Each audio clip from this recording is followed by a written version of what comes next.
तो भारत में judicial system को गार्जियन ऑफ कॉन्स्टिट्यूशन कहा जाता है। तो चलिए जानते हैं भारत में जुडिशरी की हायरार्की और फंक्शनिंग को। भारत की सबसे हाईएस्ट कोर्ट है सुप्रीम कोर्ट, जो स्टेट्स और गवर्नमेंट के बीच डिस्प्यूट के resolution, fundamental rights violation, lower courts के फैसले के खिलाफ अपील और प्रेसिडेंट को एडवाइस देने जैसे फंक्शंस परफॉर्म करती है। करंटली यहाँ एक चीफ जस्टिस और 33 जजेस हैं।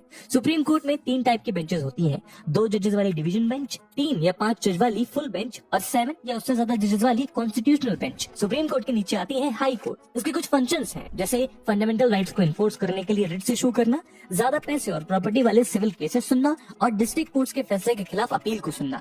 एक स्टेट की हाई कोर्ट में एक चीफ जस्टिस और कई दूसरे जजेस होते हैं। इसके बाद आती है डिस्ट्रिक्ट कोर्ट और सेशन कोर्ट। डिस्ट्रिक्ट कोर्ट का फंक्शन है सिविल मैटर से डील करना, जैसे प्रॉपर्टी, ओनरशिप, मैरिज एक्सेट्रा। वहीं सेशन कोर्ट का फंक्शन है क्रिमिनल मैटर से डील करना। इस कोर्ट में हाईएस्ट रैंक है डिस्ट्रिक्ट जज और सेशंस जज, जिसके नीचे एडिशनल सेशंस जज और एडिशनल डिस्ट्रिक्ट जज काम करते हैं। इसके बाद सेशंस कोर्ट में सेशन और एडिशनल सेशन जजेस के नीचे आते हैं मेट्रोपॉलिटन मजिस्ट्रेट या जुडिशियल मजिस्ट्रेट, और इनके नीचे आते हैं मेट्रोपॉलिटन मजिस्ट्रेट फर्स्ट क्लास या जुडिशियल मजिस्ट्रेट सेकंड क्लास। वहीं डिस्ट्रिक्ट कोर्ट में डिस्ट्रिक्ट और एडिशनल डिस्ट्रिक्ट जज के बाद सीनियर सिविल जज, प्रिंसिपल जूनियर सिविल जज और जूनियर सिविल जज आते हैं। तो दोस्तों ये थी कहानी भारत में जुडिशरी की हायरार्की की। अगली वीडियो में आप भारत के कौन से सिस्टम और उसकी हायरार्की को समझना चाहेंगे, कमेंट सेक्शन में जरूर बताइएगा।